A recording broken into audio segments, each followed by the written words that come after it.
Halo para mager yang sering makan hati dimanapun kalian berada, berjumpa lagi dengan saya di sini. Di video kali ini saya akan merangkum sebuah film yang jika di diri kalian rasa haus akan kebrutalan, maka film ini sangatlah cocok untuk kalian. Rilis pada tahun 2019, film ini berjudul Rambo Last Blood. Film ini adalah seri terakhir dari film seri Rambo dan pastinya dibintangi oleh salah satu aktor legendaris Hollywood yang tak asing lagi di telinga kalian, yaitu Om Sylvester Stallone. Film ini sendiri mengisahkan tentang seorang veteran perang Vietnam, seorang prajurit paling mematikan dalam sejarah dunia perfilman yang sedang menjalani masa tuanya dengan tenang. Namun semua itu berubah di saat orang yang disayanginya diculik dan dijadikan wanita pemuas. Disitulah jiwa-jiwa prajuritnya bangkit lagi dan membabat habis setiap individu yang terlibat. Sudah nggak sabar? Harap tahan emosi sebelum nonton dan ayo kita gas. Intro.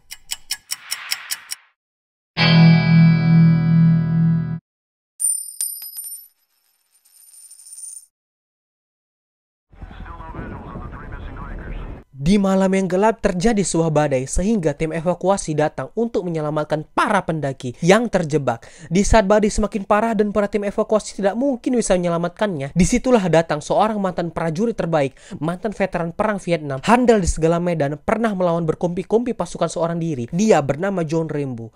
Dia pun menemukan seorang pendaki yang sayangnya sudah tewas. Kemudian dia pun menemukan dua pendaki lainnya dan langsung menyelamatkannya. Namun si laki-laki bertingkah kalau dia ingin menyelamatkan temannya, yang padahal Rambo sudah mengatakan kalau dia sudah tewas. Dia pun tetap bersikeras dan pergi. Tak lama kemudian banjir pun datang. Namun dengan keahliannya, Rambo beserta pendaki satu lagi berhasil selamat.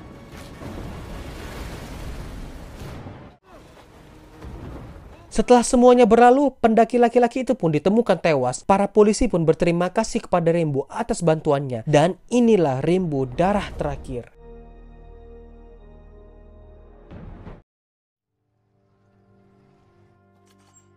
Sesampainya di rumah, Rambo pun merasa bersalah karena tidak bisa menyelamatkan para pendaki tersebut. Sehingga hal itu mengingatkannya kepada teman seperjuangannya dulu. Namun adiknya yang bernama Maria mengatakan kalau itu bukanlah salahnya. Kemudian Rambo pun pergi ke ruang bawah tanah yang dia sendirilah yang membuatnya.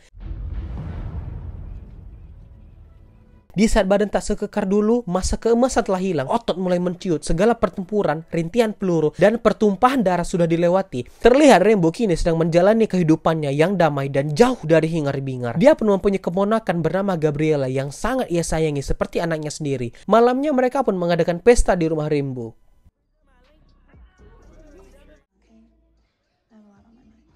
Kemudian saat sedang mojok, Gabriel pun menerima telepon dari temannya yang ia mintai tolong untuk mencari ayahnya yang telah meninggalkannya saat ia kecil. Di mana temannya tersebut berhasil menemukan tempat tinggal ayahnya di Meksiko. Setelah pesta selesai, dia pun mengungkapkan niatnya kepada Rambo untuk menemui ayahnya karena dia ingin mendengar jawaban langsung dari muncung ayahnya mengapa ia meninggalkannya. Namun Rambo melarangnya karena itu sama sekali tidak berguna dan ayahnya Gabriel sangatlah bangsai, lebih dari yang dia bayangkan. Mendengar itu, Gabriel pun mengurungkan niatnya. Keesokan Maria pun bertengkar dengan Gabriel, di mana Gabriel ngotot ingin menemui ayahnya. Maria pun mengatakan kepada Gabriel saking bangsainya atau kurang ajarnya ayahnya, Rambo pun harus mengusirnya karena dia menghajar ibu Gabriel. Akhirnya Gabriel pun menuruti Maria dan mengurungkan niatnya untuk ke sana.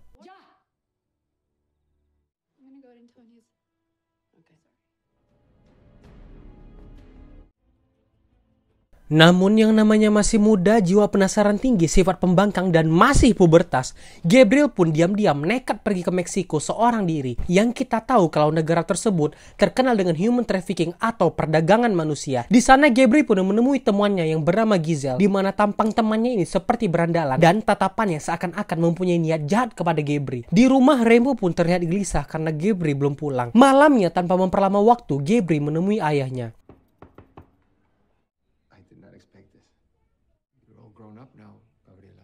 Bukannya mendapatkan sambutan hangat yang semestinya, ayahnya malah tak senang dengan kedatangan Gabriel. Dia pun memarahinya dengan kata-kata yang tak pantas dan mengusirnya.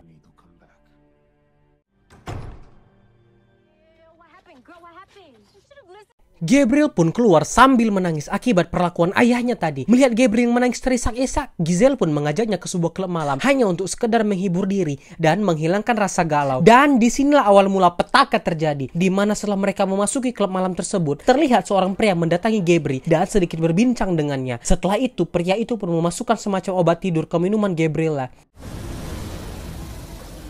Dan selanjutnya pasti kalian mengerti. Keesokannya kita diperlihatkan dengan dua orang bersaudara yang merupakan salah satu kartel yang ditakuti di Meksiko, mempunyai pengaruh yang besar dan kebal hukum. Dia bernama Hugo dan adiknya yang bernama Victor. Mereka juga terlibat dalam human trafficking sekaligus penyedia wanita pemompa.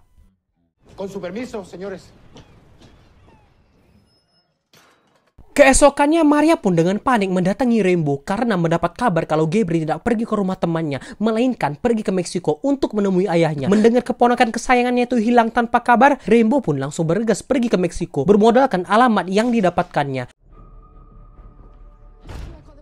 Dan kita pun diperlihatkan kepada Gabriel yang telah dijadikan wanita pemompa oleh Hugo dan Victor, di mana keadaan di situ sangatlah memprihatinkan. Setelah melewati perjalanan yang panjang, Rainbow pun sampai di apartemen ayahnya Gabriel, di mana ayahnya Gabriel yang mengetahui keganasan Rainbow di masa lalu tak berkutik olehnya karena yang ada di hadapannya ini telah menghilangkan ratusan nyawa manusia, bahkan pernah melawan sebatalion pasukan Rusia. Sungguh aura Rainbow mengalahkan aura kasih.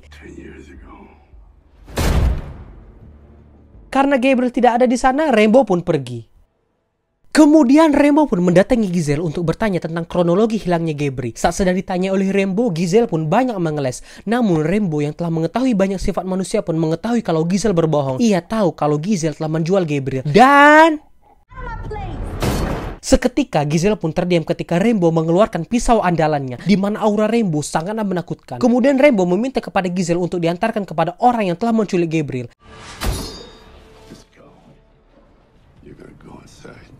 Anything else, or unless I'll put a bullet in your head before they get me. Move. Sesampainya di klub malam tersebut, Giselle pun memberitahu orang yang telah menjual Gabriel. Dia pun mengikuti orang tersebut. Di saat yang bersamaan terdapat juga seorang wanita yang mengikutinya. Sesampainya di parkiran, Rainbow pun langsung menyergap pria tersebut. Pria itu pun awalnya menolak memberitahu. Setelah itu, apa yang terjadi? Rainbow menusuk paha pria tersebut dan mengeluarkan tulang dadanya yang tidak bisa saya tampilkan karena berpotensi terkena dolar kuning ke merah. Dikarenakan tulang dadanya keluar, pria tersebut pun bersedia mengantarkan Rainbow dan mereka pun pergi.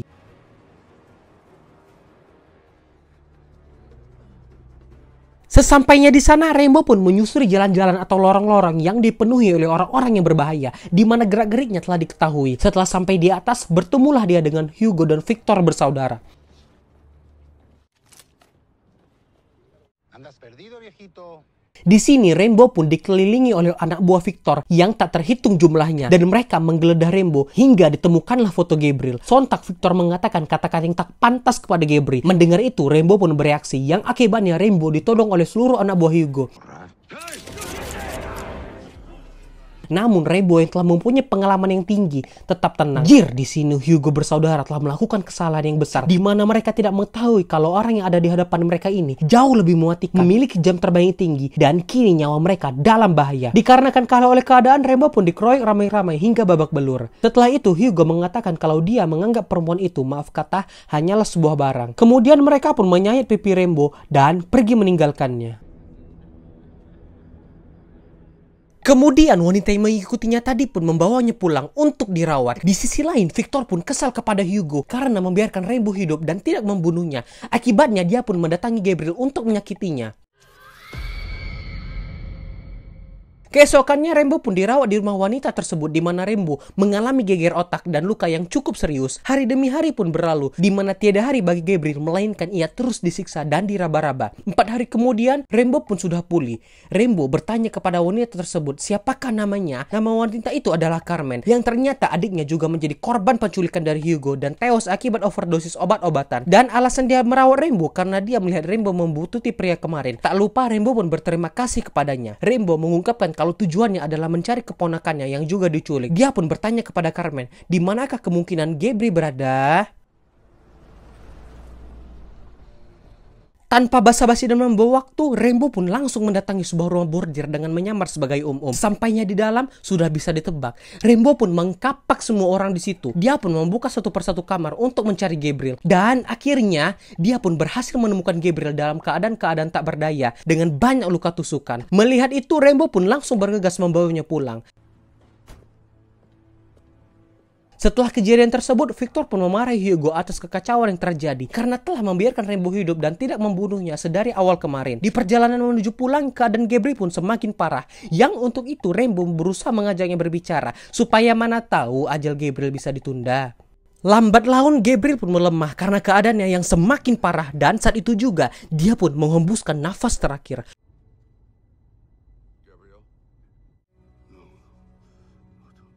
Sungguh sih scene ini benar-benar sedih. Rambo yang bertubuh kekar pun tak kuasa menahan kesedihan dan penyesalan melihat satu-satunya orang yang dia sayangi meninggal di depannya, atau lebih tepatnya di sampingnya. Seakan-akan dia dikutuk untuk sendirian sepanjang hidupnya. Besok paginya dia pun sampai di rumah, di mana Maria pun juga merasakan hal yang sama seperti Rambo. Setelah memakamkan Gabriel, Maria pun membereskan barang-barangnya dan pergi atas perintah dari Rambo. Dan apakah selanjutnya yang akan dilakukan oleh Rambo? Tentu saja dia harus kembali ke masa lalunya, dikarenakan Hugo telah mengibarkan bendera perang kepadanya, di mana dia membuat jebakan di rumahnya berupa linggis paku duri yang ditancapkan di sudut-sudut ruang bawah tanahnya. Tak lupa dia pun menyiapkan panah legendarisnya yang menjadi ikon dari seorang Rambo.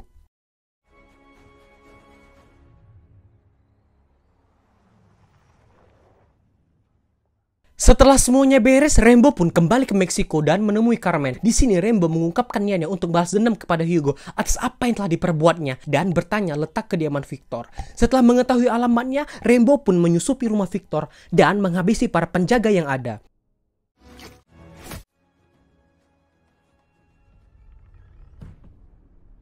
Hingga tibalah dia di kamar Victor dengan wajah penuh amarah. Kebetulan Victor sedang mandi, dan selanjutnya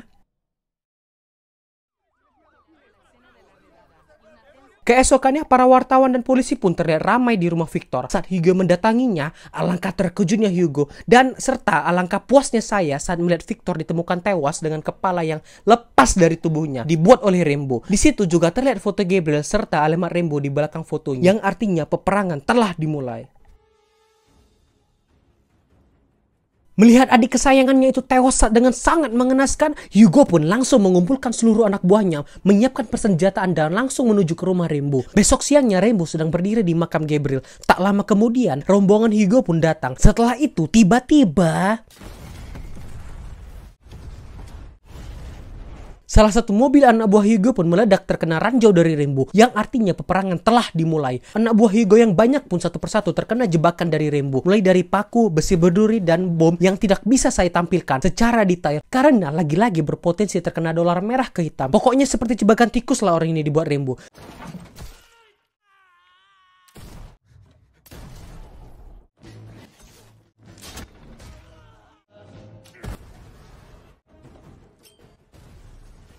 Setelah semuanya tewas secara mengenaskan, tersisalah Hugo seorang diri. Rambo pun menghubungi dan mengatakan kalau dia akan mengambil jantungnya atas apa yang telah diperbuatnya kepada Gabriel. Setelah itu Rambo pun meledakkan ruang bawah tanahnya sehingga Hugo berlari dan terhempas keluar.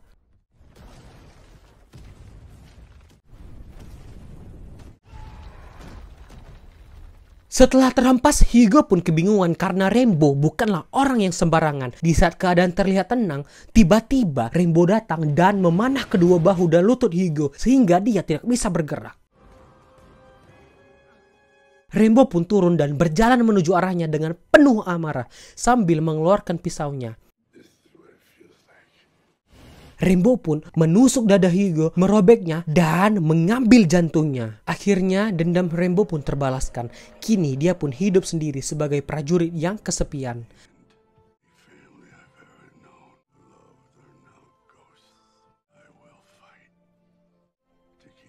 Tamat.